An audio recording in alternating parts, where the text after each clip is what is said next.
Hi everyone, thank you so much for joining us today for UA92's Student Finance webinar. We're going to talk all things student finance, from loans to applications, repayments and everything in between. So hopefully by the time you leave, you'll have all of your questions answered. Before we get into that, talk a little bit about UA92, who we are and what we do. If you haven't heard of us already, we are a deliberately different institution based in Manchester. We definitely try and do everything best we can to make sure that our students get the best possible education they can at university. So everything from the way that we operate, so we are industry-led in the way that we do things to make sure that our students are able to leave getting the absolute best career they can. We work with over 100 partners on this, so that's everything from the curriculum development, so we talk to them, making sure that everything in the courses is everything that they need to really flourish in the workplace, and also there's little touch points throughout the degree, from guest speakers to mentor schemes to placement opportunities, to make sure, again, that our students have the most glowing CV they possibly can. That also reflects in our teaching as well. So we have maximum 35 students to a class. We don't do lecture theatres. We don't have any time for that. None of that malarkey of having 300 people to a class. We try and make sure that we are as bespoke and nurturing as possible by having only 35 students, so you can really build that relationship with your lecturer and with your classmates as well. Most importantly, I would say, we don't do exams. We try and do hands-on coursework-based assessments wherever possible to make sure that our students can really stand out and showcase all of their skills, all of their knowledge, and put theory to practice as well. And we only do one module at a time. When it comes to student finance, however, we try and make things as accessible for our young people as possible. We know that with the cost of living crisis, especially anything to do with student finance, things can be a little bit tough. So what we've done is we have a split timetable to make sure that our students have time to do things outside of their studies. So our students are only in for half a day, so either 9 a.m. till 1 p.m, or 2 until 6 p.m, Monday, Tuesday, Thursday, Friday, which stays consistent the whole 3 years. So if you are needing to work alongside your degree, if that's something that you're worried about, you will have more than enough time to do so. Speaking of student finance, that's what we're here to speak about. I'm joined here today by Alix Billing, who is part of our admissions team. And Alix knows everything there is to know about student finance, admissions, applications, and everything in between. Thank you so much for joining us, Alix. Yeah, you're welcome, Meg. So in terms of student finance, please do put your questions in the chat. We do have a chat function that should be on the webinar here as well. So if you do have anything that you want to ask, please do feel free to ask as we go through. We'll be getting those questions to refer back to at the end. So in terms of student finance, can you give us a little bit of a lowdown into generally student finance England? What is it? How does it work? Yeah, so student finance is something that covers quite a lot, so it is quite hard to kind of put into a nutshell. But basically, Student Finance England is something that you can apply for. You don't have to. It's definitely something that you can apply for, and you've got two different parts of that loan. So you've got a tuition loan, which we'll go into a little bit more, and a maintenance loan as well. Our tuition fees for our home students, standard 3-year degree, you're looking at £9,535 per year. For our home students accelerated, which is an option as well, is £11,440 per year. It is a little bit different for international students. So international students tuition fees range from £16,665 to £27,000 per year across from our 3-year degrees all the way up to our accelerated. So if you do want a bit more information on that, just let us know and we can let you know. So fab. So yeah, thank you very much for that, Alix. So in terms of, you said a few words there that I'm sure that some of our viewers won't be overly familiar with. Yeah. So tuition fee loan, what is that? So as I said before, student finance is split into two different types of loans that you can apply for that are obviously optional for you to apply for. So you don't have to, you can apply to one of these or both of these, it's totally up to you. But the tuition fee loan is the thing that covers the cost of your university course and it goes straight to the university, okay? So this is not something that you need to worry about in terms of it coming to your bank account. It'll go straight to the university and that'll, once the university confirms your attendance, that'll go over to the university paid in 3 installments. So paid in September, January and April, once you're kind of attending all your courses and things like that. So kind of simply put, if this is very simply, so there's a lot more to it, but if you're a UK student and you've not been to university before, it's likely that you should be eligible for the full tuition loan, which will cover the cost of your course. It's something that you need to reapply for each year of the course, just in terms of kind of changing circumstances and things like that, but it's not means means tested, and that's a word that we will come back to, so don't worry about that. But it's a flat rate for that, so it will cover that tuition cost of your course, and it goes straight to the university. So you don't see it, you won't need to budget it, you won't need to set up a standing order, anything like that. And yeah, like you said, you reapply each year. Cool. So just to recap what you said, your tuition fee loan is the loan that covers the tuition fee, which is the cost of going to university. Yep. That gets paid straight to the university. You don't need to faff around with that. You don't need to budget that. That completely goes straight over to them. It should cover the entire cost of the tuition fee, and you need to reapply for that every year. Yes. Just a thing for you guys at home as well. Don't worry about writing any of this down. We should be sending all of this out to you as well, and we'll be recapping every single section as we go through. So no need to try and remember it all in one go. So, back to what we were saying before. So you said tuition fee and a maintenance loan. Yes. They're two different things. Yes, Okay. yes. So you have two parts to your student finance. Okay. You've got that tuition loan and the maintenance loan. And like I said, they're totally optional, but they are both loans that you're entitled to apply for, okay? So your maintenance loan, so we've done a little bit about tuition, but a maintenance loan is specifically about money that comes to you, okay? So this is money that covers living costs. So it goes towards those living costs in kind of whatever you want to, so it could be accommodation, it might be your food bill, things like that. Mm-hmm. This money is that comes to you to function and live while you're at university. So like I said, you don't have to apply for it. We can't recommend either way, but it's totally up to you in your individual circumstance. So yeah, like I said, accommodation fees and things like that as well. And we also line up our accommodation fees, our accommodation rent on kind of when you receive those, okay? So they're paid to you in 3 installments, similar to the tuition loan, but they, again, it's paid straight to you, the student. And it lines up in that kind of around September, around January, and around April as well. So you'll get that in three blocks throughout the year. It is something that's means tested, okay? So that word that I said before, explain a little bit further. So means tested is basically, it's just about evidence and so providing evidence to the student loans company to see how much you're entitled to, basically. So it's based on evidence that your household income, your parents' or guardians' income, they'll ask for your address details if you've studied at university before, they'll ask for quite a lot of evidence there, and then they'll make a kind of an assessment on how much you're entitled to. So if you're, let's say, living away from home and you're outside of London, so university that's outside of London, the maintenance loan can range anywhere from £3,000, £3,500, all the way up to £10,544 per year, okay? And that's paid to you in 3 installments across the year. So it's everyone's individual circumstances are different. Mm-hmm. So if you do want to talk to us a little bit more about them, do get in touch with us through email or come to an open day that we've got. Yeah, please don't put that in the chat, guys. Wait to have that conversation in a bit more of a private setting. Yeah, so we're happy to have email conversations or phone or an open day as well. Something that can be really useful for you guys to kind of get an estimate for what you might be getting at university. There's something called a student finance calculator on the government website. So you can put all the information in there. It doesn't give you a solid amount, but it can give you a really good estimate about what you could be entitled to while you're at university. This, again, you do have to reapply for each year, just because in case that your circumstances have changed and you might be entitled to more or less in that kind of year. But yeah, that's kind of what a maintenance loan is in very short words. So in terms of means tested, am I right in assuming in that case that if everyone's going to be slightly different, am I right in assuming that students with a lower household income will get more of a maintenance loan and vice versa? Yeah, so it's dependent on that, yes, on that household income. Okay, fabulous. So just to recap on what Alex has said, your maintenance loan is a loan, an optional loan, which is to maintain you. It's basically your living costs to pay for rent, your food, a few nights out here and there where possible. It's paid directly to you, the student, in 3 different sections, so you will need to budget this. Please don't make the mistake that I made and do budget accordingly. It's means tested, which means that all the documents that we'll be sending through to Student Finance England in terms of your household income and things is to test and direct accordingly in terms of how much of a maintenance loan you'll be able to get. Yes. And again, same as the tuition fee loan, you need to reapply every year to make sure the information is up to date. So the same as the maintenance and the tuition fee loan, they kind of stand separately, don't they? So you can apply for one or the other and vice versa. Yes, 100%. Okay, fabulous.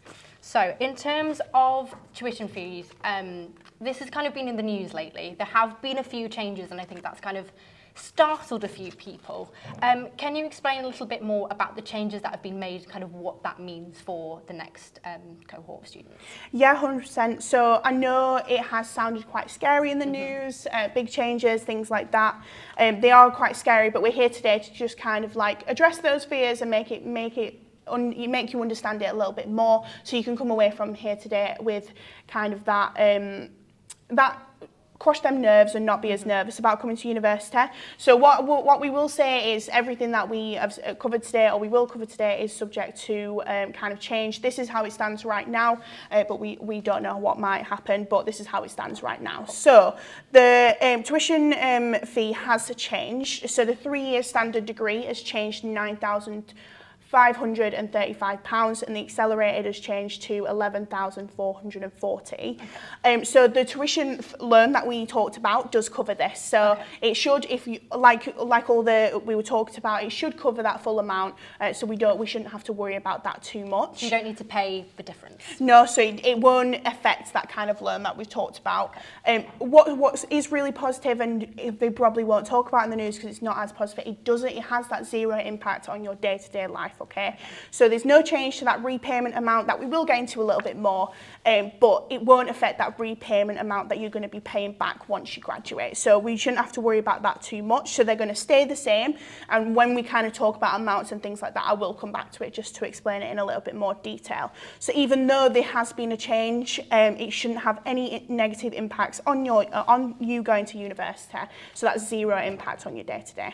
So to recap, it's not as scary as it sounds. No, not as scary as it sounds. It can seem really scary, but don't worry about it too much. If you are still feeling a bit nervous, get in touch and we can have a conversation around that as well. So again, to recap, basically there's no need to worry. The tuition fee loan has gone up in line with what the tuition fee is, so it should cover everything. There will be no difference really to the repayment amount, but more in terms of like how long you pay it for. Yeah. But we'll come to that a little bit later.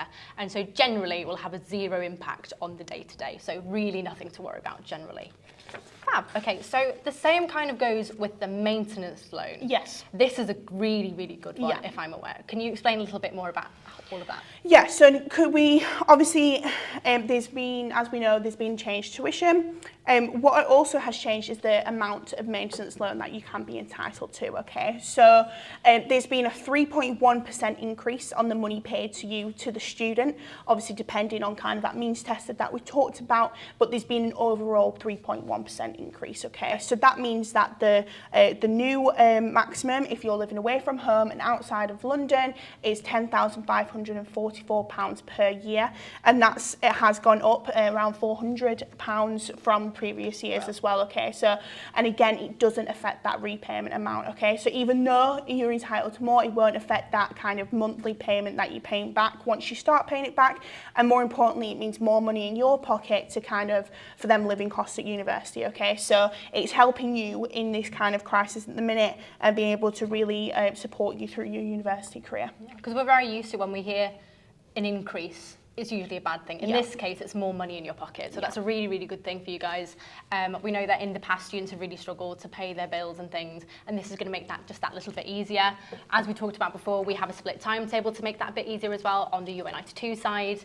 But this generally is a really, really great thing for our students, which is great to see.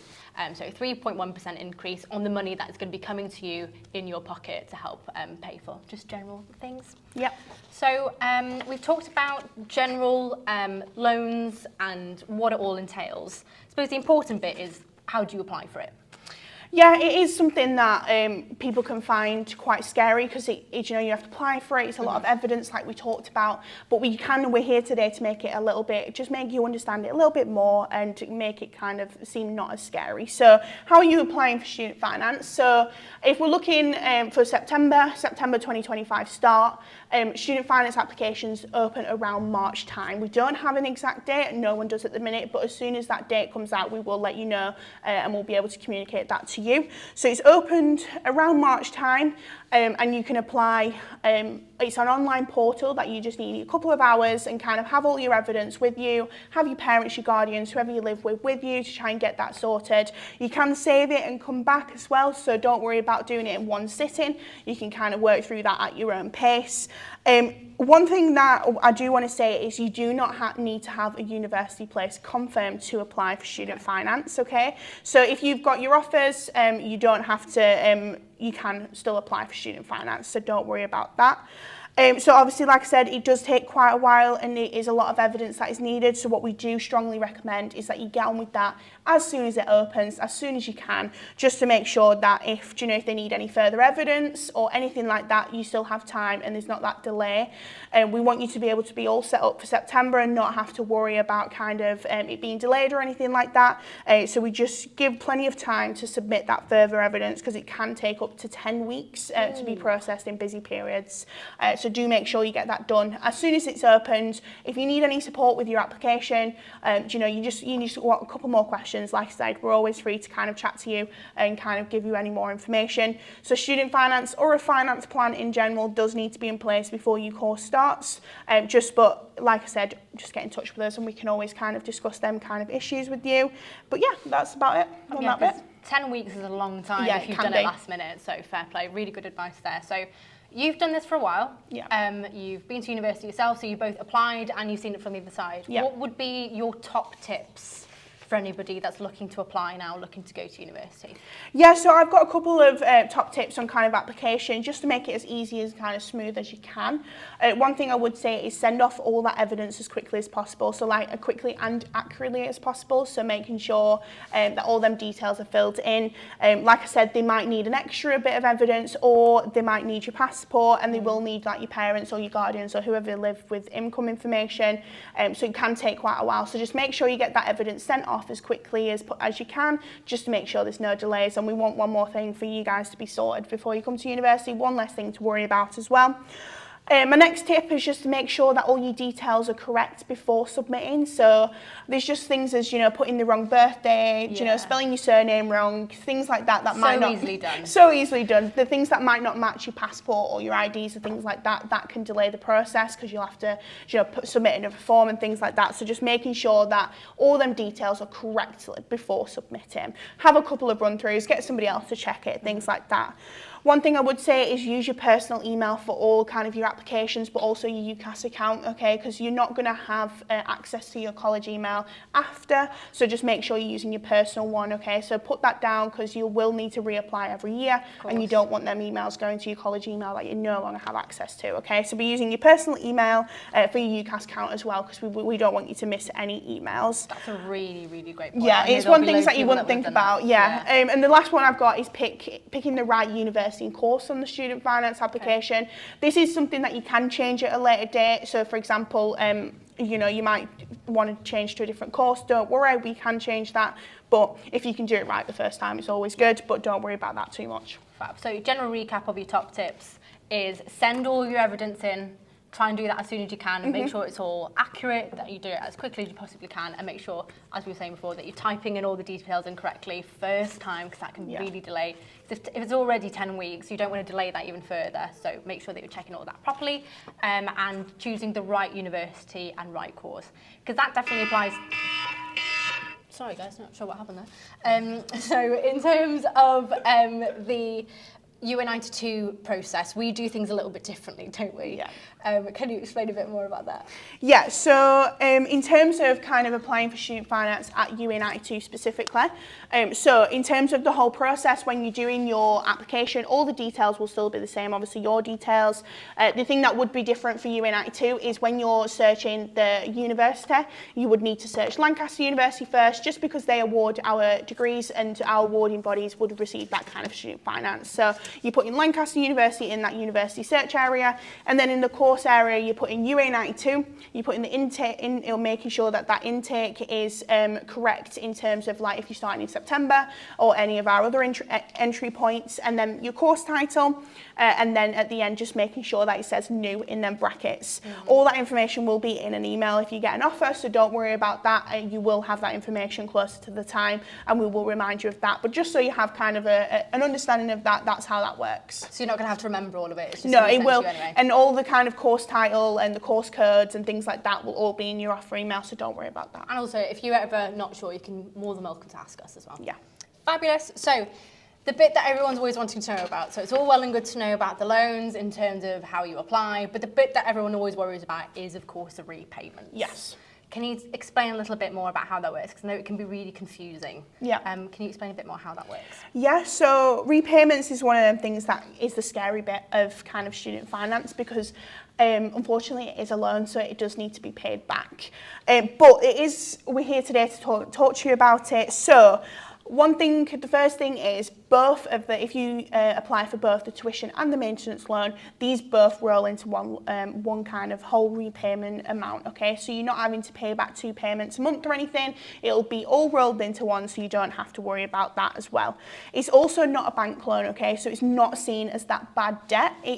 It's acknowledged, but it doesn't affect your future kind of career and aspirations. So, for example, a mortgage application, your credit score, car finance, anything like that, it doesn't affect that. So don't worry about that. No, it doesn't affect that. So it's not seen as a bad debt in that kind of way.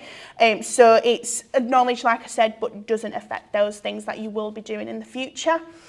So there is 2 thresholds that you need to meet to start paying back this student loan, okay? So there's 2 thresholds. The first threshold is getting to that April after you graduate, okay? Yeah. So why is that? So it'll be because of the tax year, okay? Oh, okay. So when the tax year starts in April, that's when it's calculated, and that's when it kind of comes in, and that's when they'll calculate. You'll get a letter a couple of months before that April, just to let you know it is happening, so it won't happen automatically.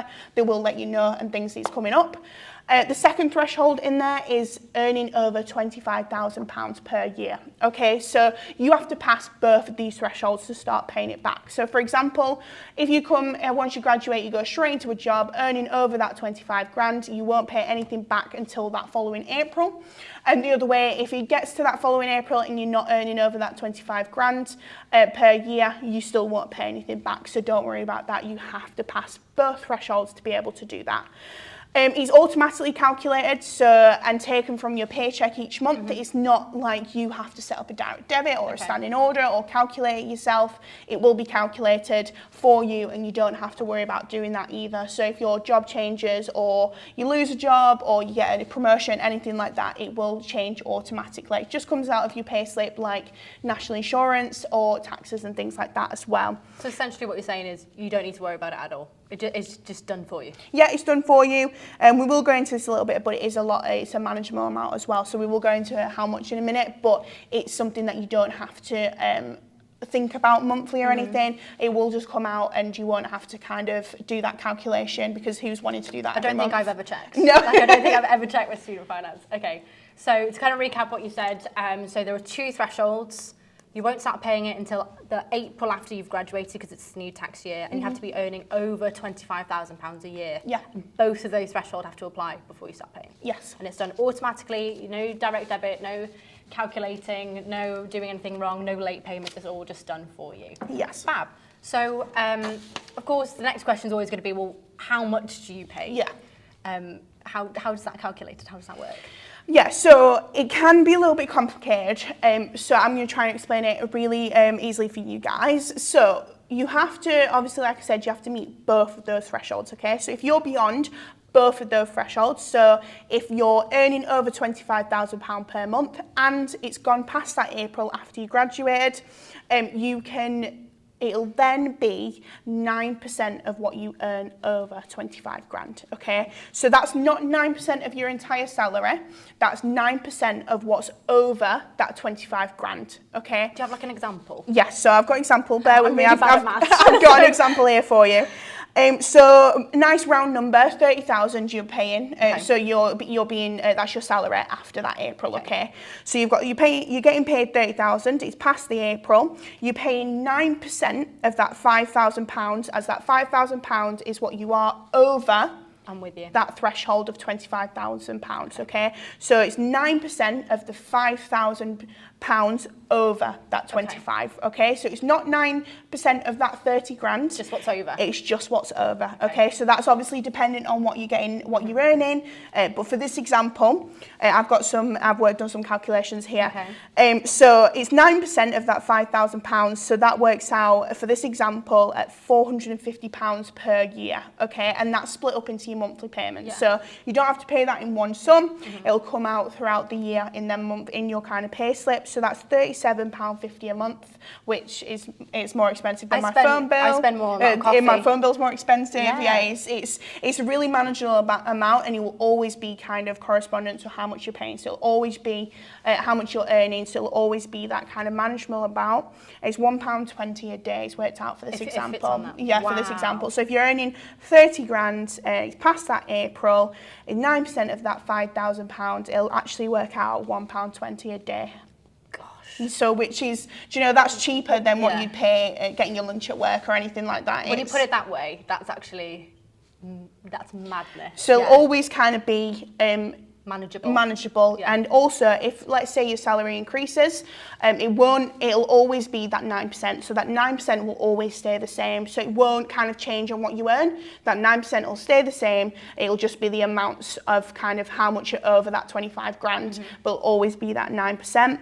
If, for example, you wanted to pay off a lump sum, so if you wanted to pay off a really big amount of it, you can totally do that as well. It's up to you and kind of your individual circumstances. And if after 40 years, if there's any kind of loan remaining, that will be wiped after 40 years as well. Fab. So to kind of recap what you said, because like I say, not the strongest with maths, so let me double check that I've got this right. So it's 9% of whatever's over the 25,000 threshold. Yes. So with the example that you gave, if you're earning 30,000 a year, it's 9% of 5 grand, which is what's over. Yes. Okay. So if you were earning 25,100, it would be 9% of that 100. Yeah. Okay, I'm with you. Okay, cool. And then so also because it kind of fluctuates with how much you get paid, it's always going to be manageable. And so like we were saying before, you don't have to do anything with that. So if you get a promotion, it's changed automatically, isn't it? Yes, So you don't have to let anyone know. You don't need to let the student finance company know. That'll always be changed accordingly. And they say, if you're getting paid a lot more, you can afford more per month, and that's how it's kind of worked out. And that's as it stands right now. Obviously, currently, as of today, that's how it's worked out. Fab. Okay. And then as well, the one that everyone loved is that after 40 years. Anything that's left just gets deleted. Yeah. Love that. Brilliant. So kind of the last point in terms of student finance, because student finance applies to more than just Student Finance England and loans, but with bursaries and stuff as well. We've got a few bursaries, haven't we? Can you explain a little bit more about the ones that we have on offer? Yes, so we do have some bursaries available at UA92. So one of our packages that we do, so this is our Make It For Real package that we do at UA92.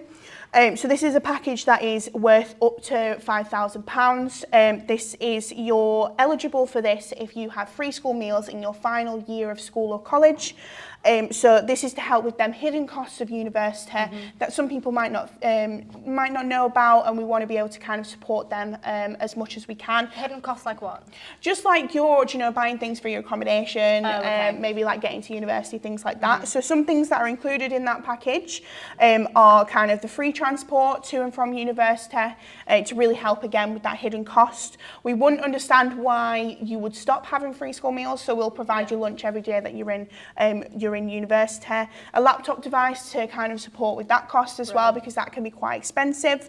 Data to support you kind of doing your work out and about at home, things like that. And also vouchers of sorts to kind of help you with more of them hidden costs, for example, so like a home voucher and things like that as well. So it's a really kind of incredible package that would have benefited me so much when I went to university, and I think it's so valuable for our students to be able to access that and be able to help them with them costs of university as well. Especially with the laptop. I mean, because everything's done online now, isn't it? So if you're getting your student loan, it would be heartbreaking to spend like what, £500 of that on a laptop, and it will just give you one anyway. Yeah, so that's for free school meals in your final year of school or college as well. So incredible. And another one that we do have is a reboot. This is something that is £5,000 over the 3 years. Okay, and this is for Greater Manchester residents with parents or guardians on universal credits, or if they've had a job loss due to COVID and things like that. So it's more on like kind of the individual circumstances. That's split over the 3 years to kind of support, again, with them hidden costs. We do have various other bursaries, for example, like hardship funds and Sport 92 bursaries, but every single student gets sent a bursary survey when they get an offer, okay? So it's not something you have to apply for.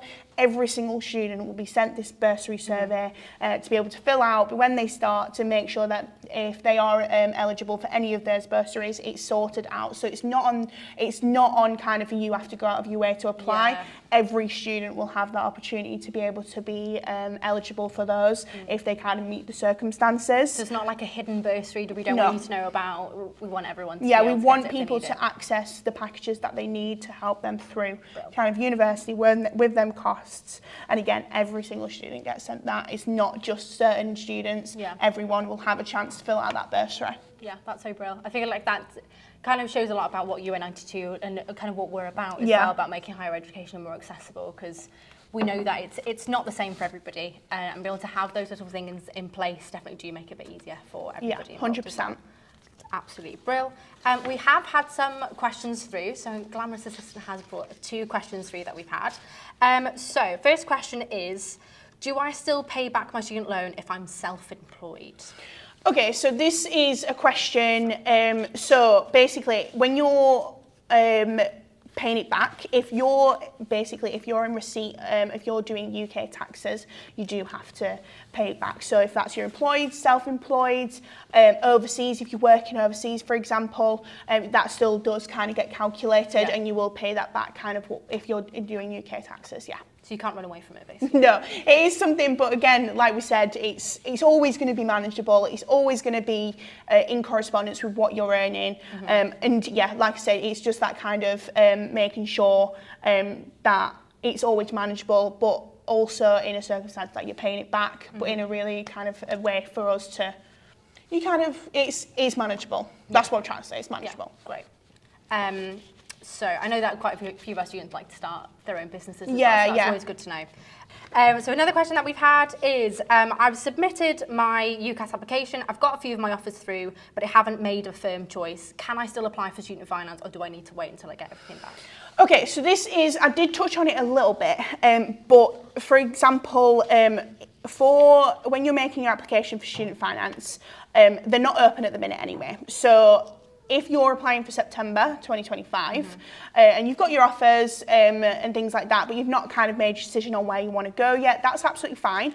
Applications are not fully open yet, so we wouldn't need to worry about that right now, but you can definitely. So if you get to when they open around March time and you've still not really decided where you want to go, you've not made your firm or insurance choice, you can still apply for student finance, okay? So like we said, we do obviously recommend you pick the right university and course, but we want to make sure that you can do that. You can change your mind. So if you apply for one place and then you decide that you want to change it, it's a little form to fill out on the online portal, and you can still do that. So you can apply before you've made that final decision. I suppose that would also apply for anybody that's applying through clearing as well. They'll have that choice to change the student finance on their application. Fab. We have another question.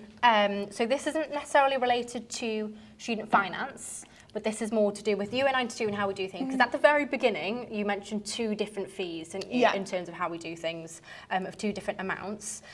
So we have the traditional 3-year degree at UN92, and we also have the ability to do it in 2 years, which are accelerated. Can you explain a bit more about how that works, what the fees are, and also generally how that works at UN92? Yeah, so the accelerated degree, so like we were saying at the start, so you have your standard 3-year degree, which you complete the degree in 3 years for for us, you'd do 4 blocks for each year.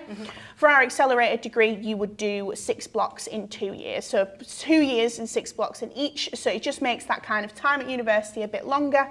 So if you started in September, you'd finish normally for that 3-year degree, you'd finish in April time, but for accelerated, you'd finish in around June time. So it's a normal school year kind of. So you're still getting that little summer break, but it's just a bit shorter than that 3-year one. So that covers in 2 years, okay? So that accelerated degree will be completed in 2 years. So instead of paying the £9,535 for 3 years, you'd pay £11,440 for 2 years, okay? So it does overall work out as cheaper. But more, it'll be kind of for the accelerated, just more per year, but you're only doing 2 years there. Oh, that's what I'd do. I reckon if I got to go back again, that's what I'd do. She's fabulous. Okay, Brill. So thank you very much for submitting your questions. Please do keep submitting them. Our team are on the chat answering them as well. So we'll be sure to get back to you on those. So thank you so much for going through all those, Alex. I know that there were quite a few big numbers there that I feel like would have been definitely quite scary to see, especially with all the headlines and the news and everything. And seems that when we were breaking it down, really doesn't seem that bad, like £1 a day. Yeah.